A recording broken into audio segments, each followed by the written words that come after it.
यहाँहरु सबैलाई हार्दिक नमस्कार।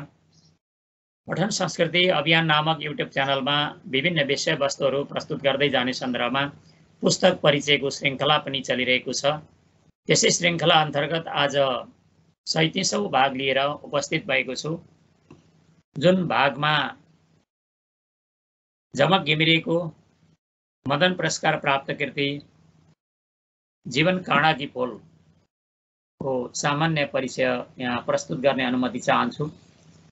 यो 2068 सालमा मदन पुरस्कार प्राप्त भएको कृति हो र यो झमक घिमिरेको आफ्नै जीवनीमा आधारित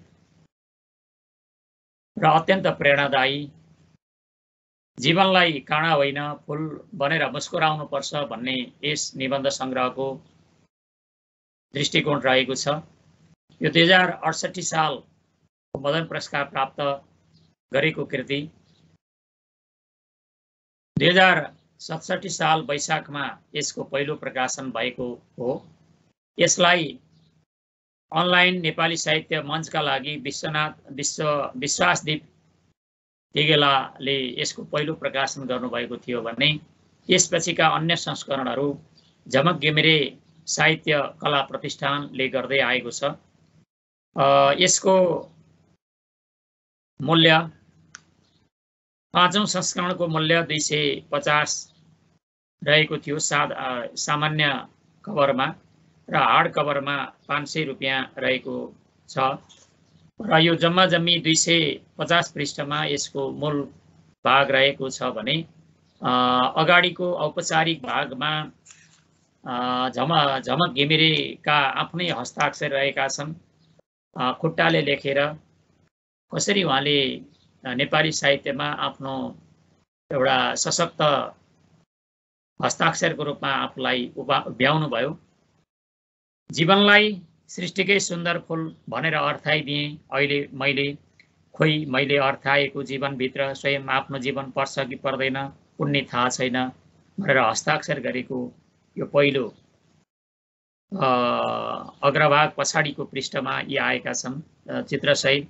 बिछ्याउनमा बसेर देब्रे गोडाको बुढी औँला र चोर औँलाले कलम च्यापी सेतो पानामा लेखिरहेकी झमक घिमिरे दाहिने गोडाले डायरी च्यापेकी छन् भने उनका नचल्ने हातहरू छेलिएका छन् भनेर यो तस्बिरको क्याप्सनमा यसरी रहेको छ। र यसलाई सुरुमा बालकृष्ण पोखरेल विराटनगर प्राध्यापक बालकृष्ण पोखरेलको कवितात्मक यो शुभकामना रहेको छ। झमकलाई आरती 8 श्लोकमा यो झमकलाई आरती नामक शुभकामना रहेको छ।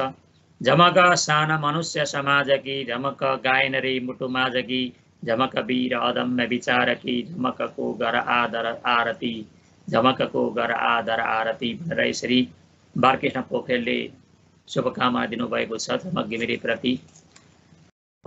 डाक्टर गोविन्दराज भट्टराईको भूमिका रहेको छ। यो भविष्यवाणी गर्दछु एक दिन झमक भेट्न विश्व साहित्य नेपाल आउनेछ शीर्षकमा उहाँको यो विस्तृत भूमिका रहेको छ। यसमा सबै यो विस्तृत रूपमा उल्लेख गर्नुभएको छ। यो गहन छ र बहिनीसँग त्यो दिनको भेटबाट 2063 सालतिर को पहिलो भेटमा उहाँले बहिनीसँगको भेटका संस्मरणहरू यहाँ राख्नु भएको छ। झमक मार्गमा गोपाल गुडागाई र विश्वास तिगेला कसरी आए भन्ने बारेमा यसमा सन्दर्भहरू राख्नु भएको छ। अमर आत्मजीवनीको लहरमा एउटा चाहिँ थुङ्गा हो भन्ने बारेमा उहाँको दृष्टिकोण छ। अरू अनेक पहाड फोर्दै झमक घिमिरे आएकी छन् भन्ने छ। स्वतन्त्रतातिरको अन्तिम यात्रा यसरी उनले प्रयत्न गरिन् भन्ने छ। स्वनिर्मित एक बगैँचा हो भन्ने सन्दर्भमा उहाँले यो दृष्टिकोण राख्नु भएको छ। समयको छाप भन्ने उपशीर्षकमा केही धारणाहरू आएका छन्। यसलाई शक्तिशाली सृजनाका रूपमा लिएको छ र अन्तमा उहाँले प्रस्तुत कृति पढेर समाजको ध्यान त्यतातिर जाला भन्ने मलाई लाग्दछ। जन्मिएको प्रत्येक मानवलाई माया प्रेम र स्नेह समान व्यवहारले मात्र तिनीहरूप्रति न्याय हुनेछ, आत्मसम्मान हुने रहेछ भन्ने पाठ यसले सिकाउँछ।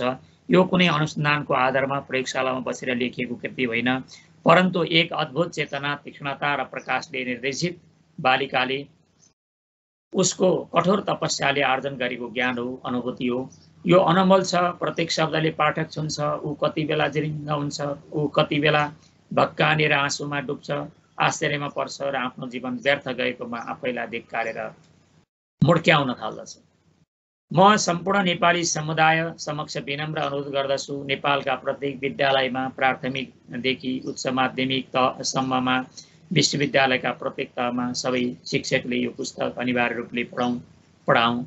नेपाली साहित्यको इतिहासमा, नेपाली नागरिकको इतिहासमा यस्तो उपहार कहिल्यै जन्मेन। अबका बालबालिकाप्रति कस्तो धारणा राख्नुपर्छ यसले सिकाउँछ।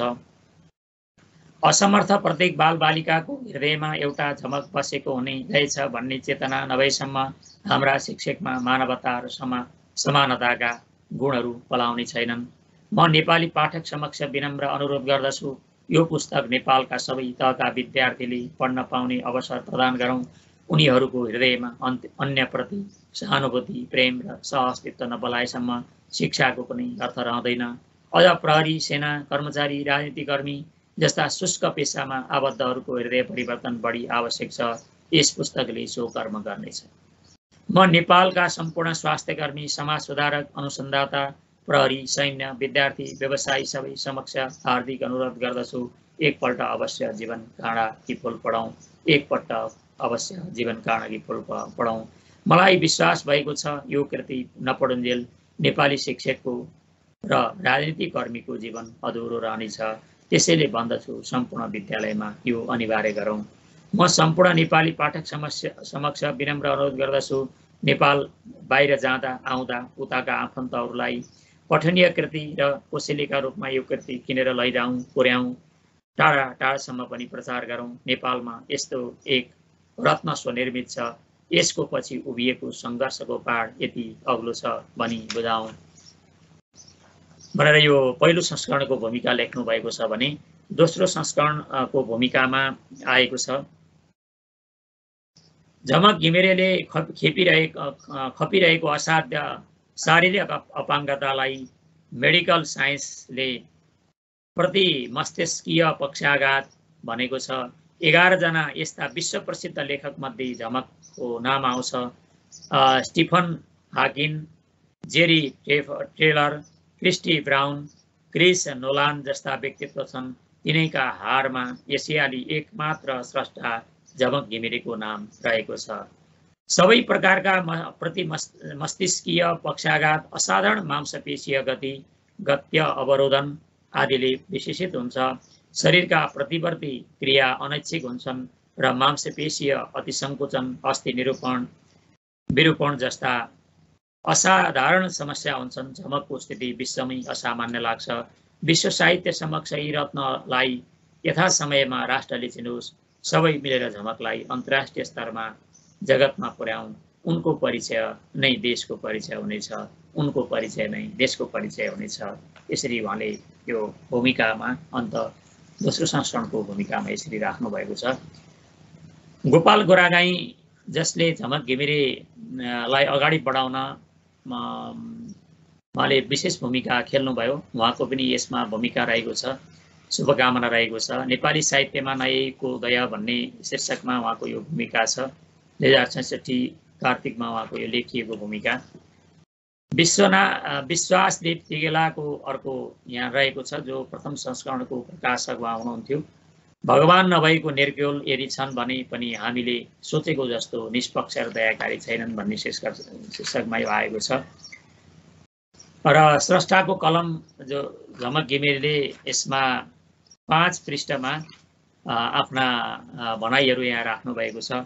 त्यसका केही प्रमुख बुँदाहरू यस प्रकार रहेका छन्।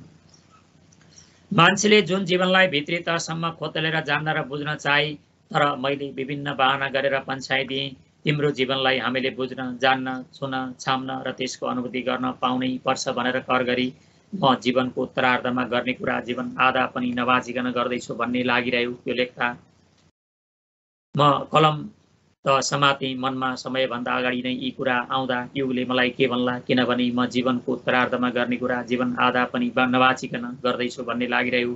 कता कता डर पनि लागिरह्यो, यसले विवादको ल्याउँछ कि जे जस्तो भए पनि यसको प्रारम्भ चाहिँ 2062 साल माघ महिनाको मध्यतिर गरेकी हुन् उनले मेरो सक्कल अक्षर हेर्न मागे। अब त्यहाँनिर चाहिँ आए, त्यसपछि आइसकेपछि भेट भयो, गफगाफ भयो। एकजना मित्र आए, अक्षर हेर्नकै लागि त हो नि भनेर उनलाई त्यस डायरी दिएँ। यसलाई तपाईँले जसरी भए पनि पुरा गर्नै पर्छ भने म उनलाई जवाब नदिई बसिरहेँ। मेरो मौनता देखेर उनले यसलाई त पुरा गर्नै पर्छ नि भनेर फेरि पनि दोहोऱ्याइदिए। फेरि 2-4 पृष्ठ लेखेपछि जिन्दगी साह्रै कोपरियो। म फेरि बिचमै टक्कणिएँ। यसरी पहिलो खाका तयार भयो। लगभग 1 वर्षमा उनको यो पहिलो खाका तयार भयो। यसै बिचमा साहित्यकार मोदान्त प्रसिद्धसँग भेट भयो। त्यो पनि आफ्नै निवासमा गफगाफका क्रममा उहाँले पनि एउटा कृति छाप्न सहयोग गर्ने प्रस्ताव राख्नुभयो। मैले यही कृति दिएको भए पनि हुन्थ्यो उहाँलाई, तर दिइनँ। अर्को कृति दिएँ। कारण झमक घिमिरे साहित्य कला प्रतिष्ठानले आफ्नै खर्चमा निकाल्ने सल्लाह हुँदै थियो। त्यसको केही समयपछि धनकुटा प्रतिभा पुरस्कार कोषले एउटा साहित्य कार्यक्रम गर्यो। कार्यक्रममा मलाई पनि निम्त्याएकाले म पनि पुगेँ। त्यही कार्यक्रममा विश्वासदेव तिगेला दाईसँग भेट भयो, जो एक हातमा बन्दुक बोक्छन् अर्को हातमा कलम। साथमा रमेश पौडेल पनि थिए। त्यसपछि यसको पाण्डुलिपि उनलाई सुम्पिएको केही समयपछि विश्वास दाईले फोन गरेर मलाई सोधे, यसमा डाक्टर गोविन्दराज भट्टराईको भूमिका राख्दा तपाईँको सम्मति छ? मैले सम्मति छ भनेपछि उनले थपे, अहिले नै उहाँलाई फोन गरेर सम्मति दिनुहोला। साथमा थिए देवीबहादुर श्रेष्ठ भाइ। उनलाई भने गोविन्द सरलाई मेरो सम्मति दिनु। उनले आफ्नो आवाजमा मेरो सम्मति दिए। जब अलिकति छोपियो पूर्ण देखिनुपर्छ, गोविन्दराज भट्टराईले भन्नुभयो। सोचेँ आखिर राम्रो सुन्दर बनाउनका लागि मैले समय किन नदिने, अलि बढी मेहनत किन नगर्ने। अर्थात् आधा अनुहार देखिन पनि बाँकी रहेको कृतिलाई पूर्ण अनुहार मात्र होइन, सिङ्गो शरीर र त्यससँगका गतिविधिहरू शब्दले पुनः उतार्नुपर्ने भयो मैले, किनभने बाँच्नुपर्ने अनि लेख्नुपर्ने थियो। उनले कान्तिपुरमा लेख्न लागेको सन्दर्भ पनि यहाँनिर छ। डाक्टर गोविन्दराज भट्टराई, जसले यो कृति पूर्ण हुँदासम्म प्रेमले सम्झाउनु मात्र भएन, कहाँ कमजोरी छन्, मेहनत गरेर यसलाई सुधार्ने प्रयत्न गर्नुभयो भन्ने बारेमा यो आएको छ। आफू नजिकै कोही छ भने त पनि हाल्थेँ। धेरैजनालाई भनिन। देवीबहादुर भाइसँग कयौँ पटक भने, प्रत्येक पल्ट माया र प्रेमले हप्काउँथे। हत्तेरीका, यो के कुरा गर्नुहुन्छ? लेखकको धर्म इमान्दारितासँग निर्वाह गर्नु। धेरै छोपिनु भयो भने त उनका कुरा पनि ठिकै हुन् जस्तो लाग्थ्यो। बस यति बेलै डाक्टर गोविन्दराज भट्टराईको फोन आवाज कानमा गुन्जियो। झमक पालिस पुगेन पालिस अझै गर, टिलिक्क टल्काऊ। उहाँलाई जवाब दिन्थेँ, कोसिस गर्छु, तर टिलिक्क टल्काउन नसकौँला। उही मध्यस्थकर्ताको स्वरमा उहाँ मेरो कानमा हाँस्नुहुन्थ्यो र भन्नुहुन्थ्यो, तिम्रो त्यो कोसिस सार्थक होस्। त्यसो भनेपछि रोकिएको कलम चलाउँथेँ म। कृतिमा जीवनसँग जोडिएको पीडा त छाएका छन् नै, तर अनावश्यक छैनन्। जीवनसँग जोडिएका प्रसङ्ग हुन् ती, जसलाई इमान्दारितापूर्वक तपाईँ समक्ष राखिदिएँ। हाम्रा समाजका नग्न सत्य राखिदिएँ, जसको मुख्य पात्र म, सहायक पात्र बाबुआमा, बहिनी मिना र अन्य छन्। यहाँ मैले नाता सम्बन्धलाई मात्र हेरेकी छैन, एउटा लेखकको आँखाबाट तिनका प्रवृत्ति, व्यवहार र स्वभावलाई निहालेकी छु। पाठकहरूसँग पनि यी पात्रहरूलाई त्यही आँखाले हेरिदिने आग्रह गर्दछु, किनभने यो कृतिमा झमकको जीवन मात्र बोलेको होइन, सारा मान्छेको जीवन उसका शब्दमा बोलेको छ। त्यसैले निराश र छटपटीले भरिएको कृति होइन यो। त्यो यहाँ आएको छ, तर यसमा सङ्घर्षको पथ पनि छ र आशा, उत्साह, उमङ्गले उभ्याएको जीवनको सार्थकता पनि छ। तपाईँले अलिकति जीवनलाई मान्छेको मूल्यमा बाँच्न प्रयत्न गर्नुभयो भने यो कृति लेखिनुको सार्थकता त्यहाँ हुनेछ। अनि वन, जङ्गल, वायु, आकाश, प्रकाश सबैमा साझा अधिकार, धरती आकाश साझा भयो भने मात्र सबै मान्छे बराबर हुनेछन्, किनभने यी सबै चिजले जीवन छ र नै महत्त्व राख्छन्। यो मेरो, त्यो तेरो भन्ने अहङ्कारको पर्खाल अलिकति भत्काउन सके कृति लेखिनु अर्थपूर्ण हुनेछ, अनि मानव जीवन सिङ्गो मानवता हाँस्नेछ। यसरी उहाँले यो कृतिको आफ्ना लेखकीय यहाँ प्रस्तुत गर्नुभएको छ। यसमा 47वटा निबन्धहरू रहेका छन्। यी क्रमिक रूपमा जीवनको आरम्भमा मदेखि लिएर जीवन काँडाकी फुल अन्तिम निबन्ध हो, जुन अन्तिम निबन्ध 47औं निबन्धका आधारमा यो कृतिको नामकरण गरिएको छ, उदाहरण गरिएको छ। यसमा रहेका निबन्धहरूको शीर्षक जीवनको आरम्भमा म, हजुरआमा र लिङ्गभेद, अवसान पछिको अभ्यास, शून्यताभित्र जीवन, आशाको त्यो केन्द्रसम्म, आशाका किरणहरू, अक्षरसँग पलाएको वर्ष, शब्दको उत्सव, धामी झाँक्री र डाक्टरहरू, समाजले बुझेको सौन्दर्यभित्र म, टालेको पाइजामा र लाज, कापी कलम पाएको त्यो पल, भूत प्रेत, भगवान र विश्वास, विभेदको युद्धमा म एउटा बोझ, जातीय विभेदहरू बीचमा, किशोरावस्थाका चेतना र उत्सुकता, नामसँग विद्रोह, ऋतुधर्म र वैंश, सम्भावनाहरूको खोजी, पुस्तक संसारमा प्रवेश, सृजनाका कोपिला, फराकिलो बाटाको यात्रा, अक्षरहरूमा जीवनको रङ, पत्रहरूमा मन पोखिँदा विस्तृत जगततिरका पाइला, ज्ञानको भोग र काठमाडौँ बस्ने प्रस्ताव, पढ्न उमेरले छेक्दैन, समाजका दृष्टिमा अपाङ्गता, स्वाभिमान र श्रम, धार्मिक आस्थाभित्र मान्छे र देवताहरू, स्वतन्त्रता भोग्ने रहर, कलम र मृत्युको सन्तास, रगताम्य समयसँग स्तब्धमन, सङ्कटकाल र सन्त्रस्त समय, अँध्यारोबाट मुक्तिको शोध, कान्तिको पब्लिकेसन छेरे, रङ्गकुची र क्यानभास, मान्छेको दिमागमा बसेको घाँटी, बन्दुकसँग शब्दको परेड, धनकोटा जल्यो, आस्था आँसुसँग बर्सियो, अप्ठ्यारोमा जीवन र सुनगावाको मुस्कान, धुम्म आकाश, उग्रिएपछि मान्छेहरू, द्वन्द्व घाउहरू, छामेको अनुभूति, समयका आभाहरू, सहमतिका हातहरू र अन्तमा जीवन काँडाकी फुल। यी 47वटा निबन्धहरू रहेका छन्। यो कृति अत्यन्त पठनीय छ, प्रेरणादायी छ।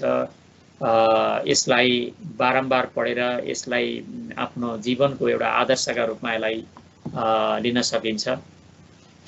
यो जसले पढ्नु भएको छैन उहाँले यो पढ्नुहोला र यो प्रत्यक्ष रूपमा यसलाई प्राप्त गर्न नसक्नु भएको अवस्थामा यसका 47वै श्रृङ्खलाहरू मैले जीवन काँडाकी फुल नामक यो शीर्षकमा युट्युबमा राखेको छु। तिनलाई सुन्नुहोला र आफूलाई लागेका केही जिज्ञासा प्रतिक्रियाहरू भएमा झमक घिमिरेसँग उहाँसँग जोडिएर यहाँहरूले आफ्ना जिज्ञासा प्रतिक्रियाहरू राख्न सक्नुहुनेछ भन्ने अपेक्षा गर्दै आजको यो पुस्तक परिचयको 37औं श्रृङ्खलाबाट बिदा चाहन्छु। धन्यवाद, नमस्कार।